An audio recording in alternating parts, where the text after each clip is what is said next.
You know, I'm so fucking glad people are shitting on Sweet Baby, right?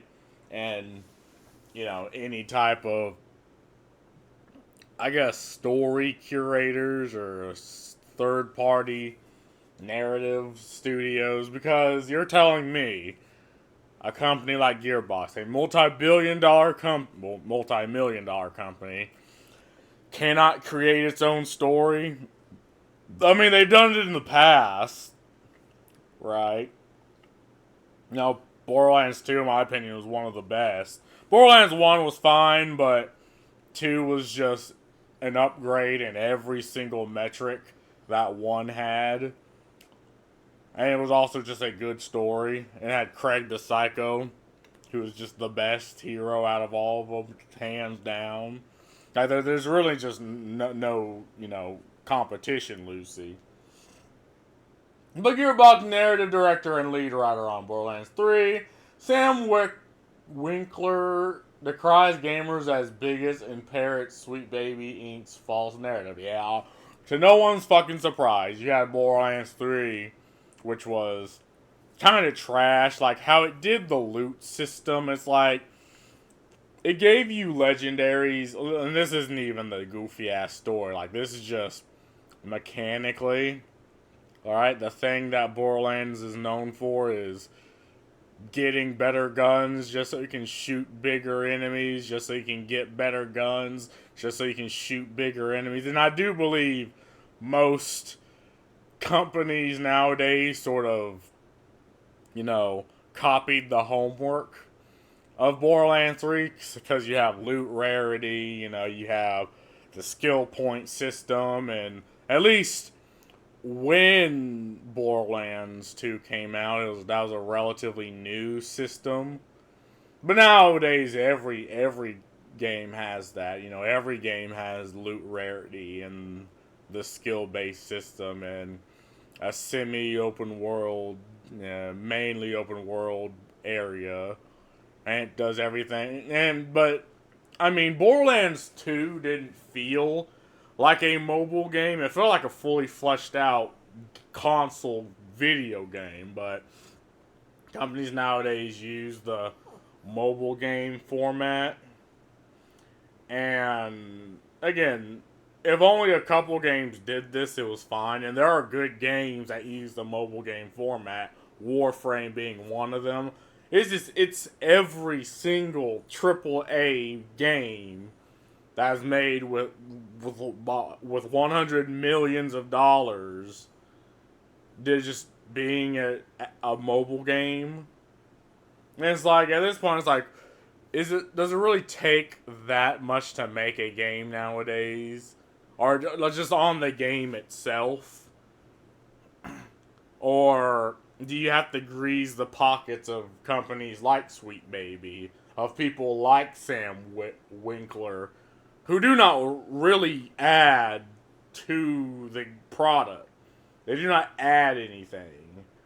If anything, Sweet Baby takes away. They change, and what they add is antithetical to what the market wants. So you have stories and games that are just the same. And that's kind of why I shit on Sweet Baby and most narrative third party writers. It's every story that comes out, with very few exceptions, from Sweet Baby, or at least games that Sweet Baby have worked on, is just the same. It's just the same checkbox, you know, box checking. It's the same narrative story, the same design, almost the same problems, like games that just do not work on launch, you know?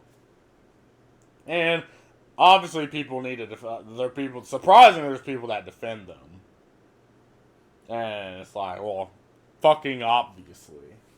Sam Winkler, the narrative director of Gearbox and the lead writer of Borderlands 3 and Tiny Tina's Wonderland, again, two shitty games that the market universally disliked, chose to parrot Sweet Baby's false narrative about gamers, while also decrying them as bigots.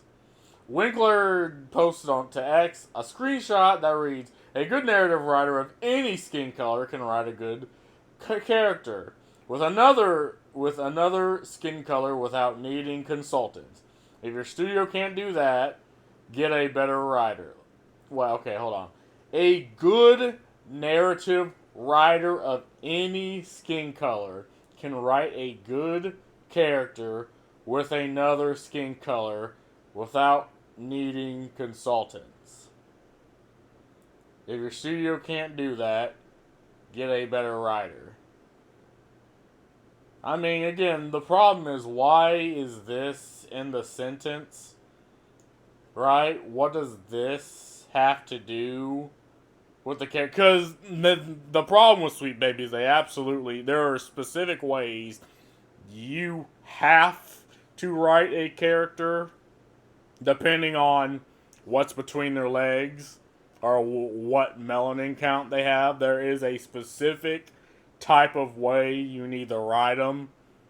Unless they don't have a melanin count, then you can write them however way you want. It's like the white people are the only versatile characters. Like most other characters are slid into, again, it's this new like stereotypes, right? That checks boxes and tokenism. He then commented on this writing. I see this argument all the time against DEI and consultancy, and it highlights the total misunderstanding of what being a good writer is. You don't somehow max out your stats and learn how to write every conceivable character, plot, or pose style. But the problem is they hire people who have never written stories, right? And it's the people who have not written a single story or created a single character that have the say on how characters are presented, how they are written, how they are meant to be displayed, like how are they supposed to be placed in the story, the backstory. They hire people who do not understand the IP itself and the characters themselves to oversee the writing of the story is the problem. I see this argument, and again, the fact that you need to shove an overarching label over these things is the problem. A good narrative writer of any skin color can write a good character, blah blah blah blah blah. Next he posted, knowing you can't, aren't ready or aren't the right person to write something is one of the chief skills from pro writing. Ideally, you have a team that can cover all your bases. This is also the problem. Why do you have a team? See, some of the best story writers is just a single guy or a single goofy dude with a story, just with a vision. Again, the problem is most stories are written by committee. They written to check boxes. They're written specifically, with certain things in mind. And then these are preconceived notions, right? So they write before the story is even written. And I've I've heard this from Twitter from people I talk to about story and development. Like there are they write out the checkpoints before they even start with the story, right? They write out the check boxes that are required to hit before they even make the story itself. And it's like, so how the hell are you able, how can you make something that anime does, right? How can you make a story that's different, that's, intriguing, that's dark, and have the fans, how can you do that if there are predisposed checkboxes that you have to hit before the story? And again, if you do, how does it not look like any other type of story that is also written with these checkboxes? And it's like, well, again, if you funnel every single type of story and narrative development through the same tube, they're obviously going to get contorted in the same way. But if you have a gap, you hire an outside expert, or maybe you can just leave that gap. I mean, the problem is they're not really filling the gap with any substance. They're adding their own political views and their own morality imposing antics into the story. Like, this is what localizers are doing in the West, right? They don't, make something new, or they don't just leave the original work. They have to add the political and the current day into it, and that's the problem. Just like in literally any fucking industry, no. Right? If there is a gap, like, maybe you need to go back to the source.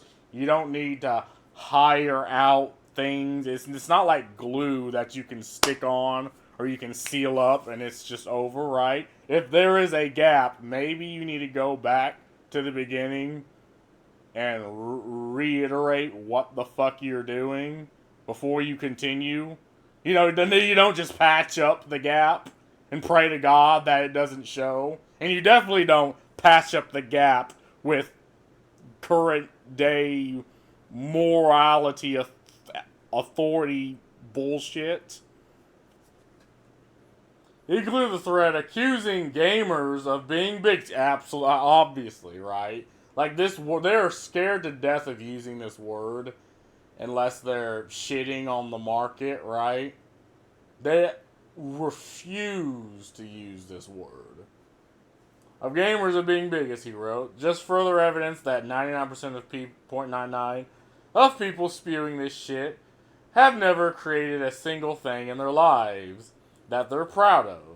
And the rest are just straight up big. Absolutely. Absolutely.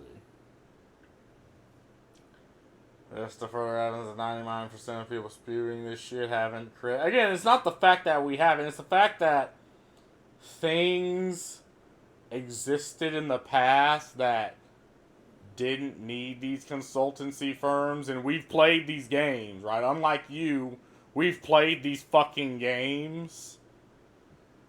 And so they exist. They're out there, right? Like, these stories are out there. And you can make these stories. But, again, the problem is you have these consultancy firms that just patch in the same narrative, the same direction, the same design, the same artistic expression. And, again, and people know that if you just, write a story on any other basis except quality, you just do not get a better story, right? You get checkboxes, you get, tokenism. And again, this is objectively more offensive than just not having it in there at all, right? The fact that you need strong, independent woman is more offensive than just not having one in there at all. This narrative is obviously the same one that Sweet Baby Inc.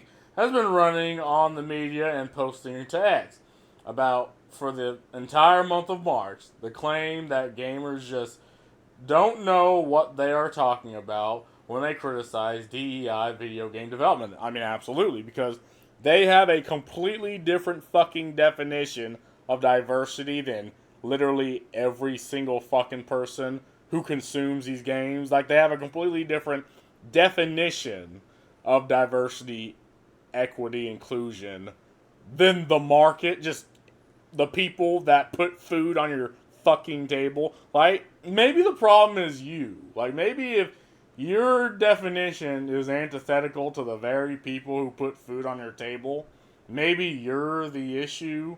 Like, have you ever thought of that? Right? No? No, well, I mean, fuck me sideways, Have fun firing people. I mean, what else do you want me to say to this? And again, I don't need to know. I don't need to write a single story. Again, we see what's happening in the gaming industry right now with how unsustainable it is and how much it's shit in the bed and how much people are being laid off. Like, we see these things happening. It's not just a fluke, right? It's things like this. Like, you turn to your market and you call them bigots. And you say, oh, they just don't know. It's like, well, brother, yes, I do. I'm giving you the fucking money. Assume that I do know. Assume I know better than you. Because if you don't, well, unfortunately, you just cannot have my money.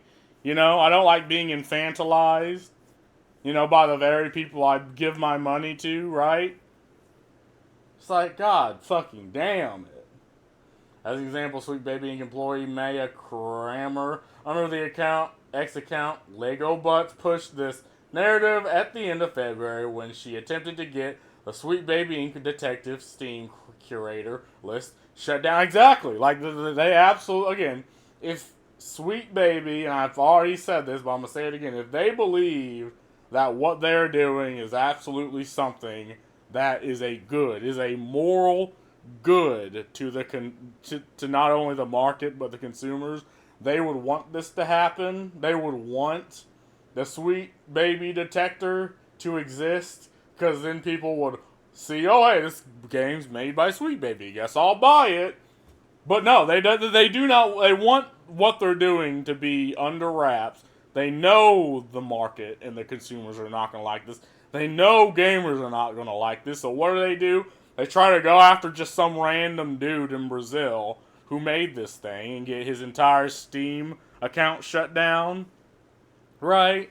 But they failed to do that. So the question is, how much power do they think they have? And I heard this from other companies, right? They're absolutely stepping away from narrative consultancies.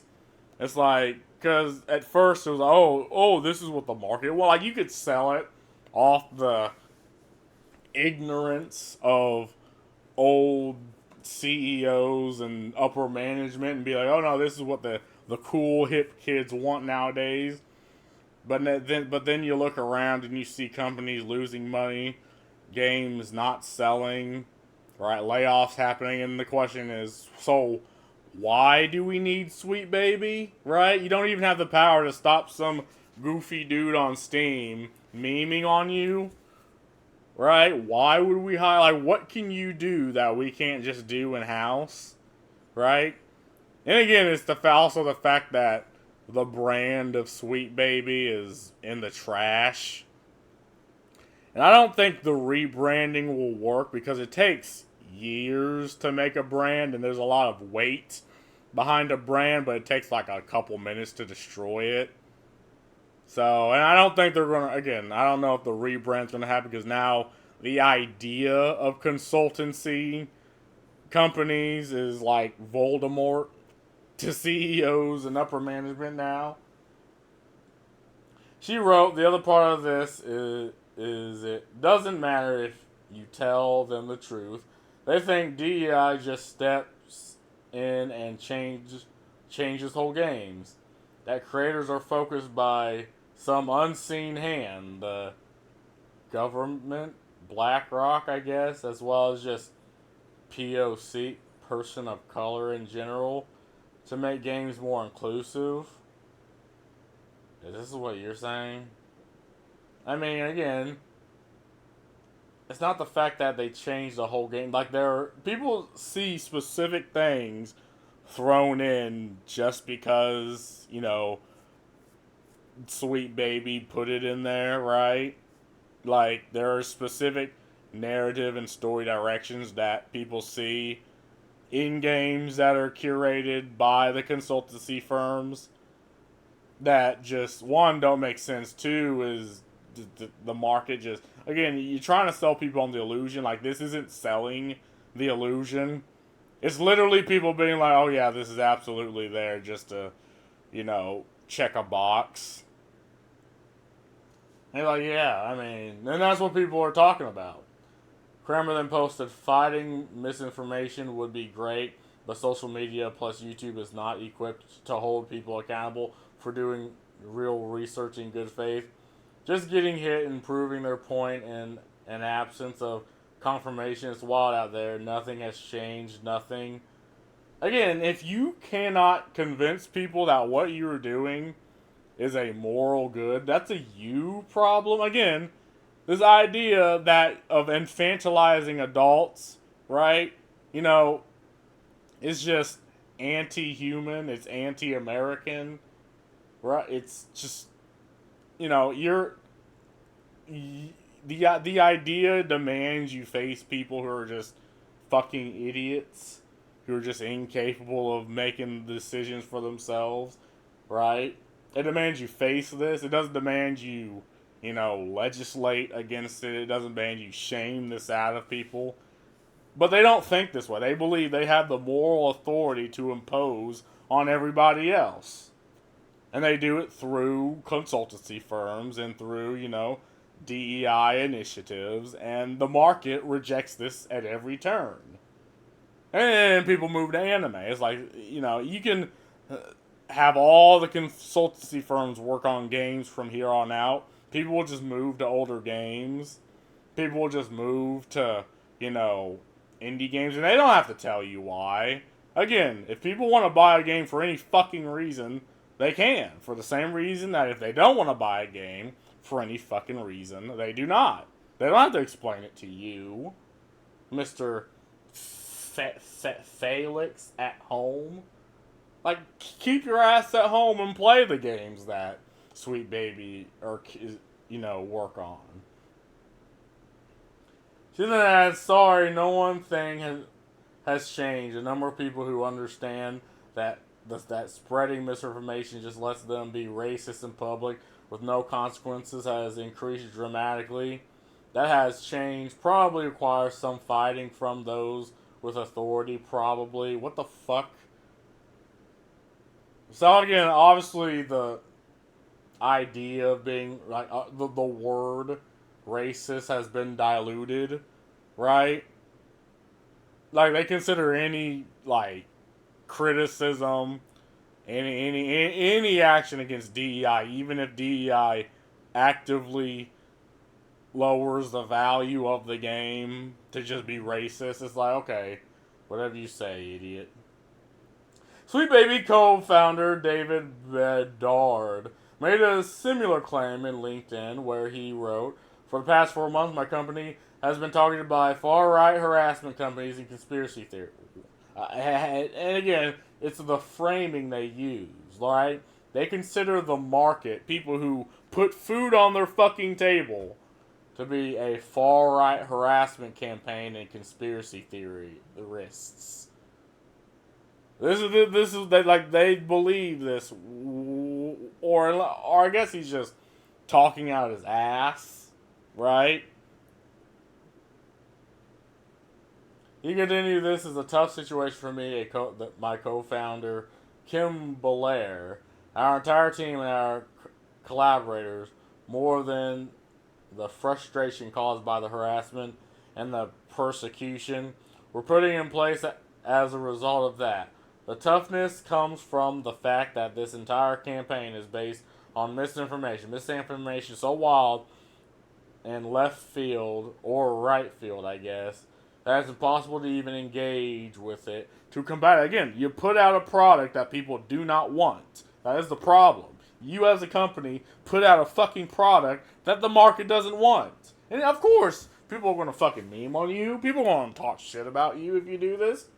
But you're a grown-ass adult, right? Like, you made this company. Man, just take responsibility. You put out a shitty product. And that shitty product is, like, the consultancy groups, like, story curation and things that the market simply rejects. So just take the L. Like, for fuck's sakes. As for Wrinkle argues that you need to hire writers based on their identity to write certain characters with the same identity. Again, this is also one of those goofy things, right? Like, there's a game called My Land, and it's about the Native Americans fighting, you know, the colonialists. And there are a lot of people that are like, oh, this is offensive, but hire me, and I can do better, and they're just told them to fuck off. Like, what the fuck? Like, it's just this idea that a certain group of people has intellectual property to them in fiction is just odd to me, right? Because I'm looking at anime, I'm looking at South Korean shows, and I see how they depict like America, and it's a hell of a lot better depiction of America than current day Americans. So if this idea is true, right? Maybe maybe the West need to give their intellectual property in fiction to Japan because they're obviously doing better than the West themselves, than Western entertainment companies themselves. It's a tired Hollywood argument that has been proven to be a box office and financial disaster. One just needs to look at the Marvel Cinematic Universe and its embrace of woke identity politics over the past half decade to see the results of this ideology. I mean, yeah, it's something that people see. Like you can pretend it doesn't happen, but see, as an American, this idea also infuriates me. Americans say one thing, but they mean something completely different. Like they'll do their the wokies, for the lack of a better term. People that go out of their way to defend an ideology because they're ideologically possessed to do so. It's like a switch that flicks in their head, right? They will say one thing but mean something completely different, and they'll do their best for you not to pin them down on their arguments. And they'll believe that their ideology is normal, right? They believe that, oh no, you're the weirdo. They'll try to gaslight you and be like, no, you're the fucking weirdo, right? Why not have DEI? And it's like, okay, well, because DEI, goes against the market. And again, if you want the most amount of people to buy your fucking product, the first thing and first and foremost is to make a good fucking product. And sure, add the diversity afterwards, but and again, it has to be natural, right? Diversity has existed before Sweet Baby was even a thing. And it will continue to exist after, but the problem is there's the corporate ideology of diversity. Then there's just diversity that everyone is fine with. They have a completely different definition of what diversity is, and they impose it on everything and everyone else. It's like, okay, whatever, idiot. But I've been rambling on this for too fucking long. The rest of this is probably just a bunch of bullcrap. But anyway, peace.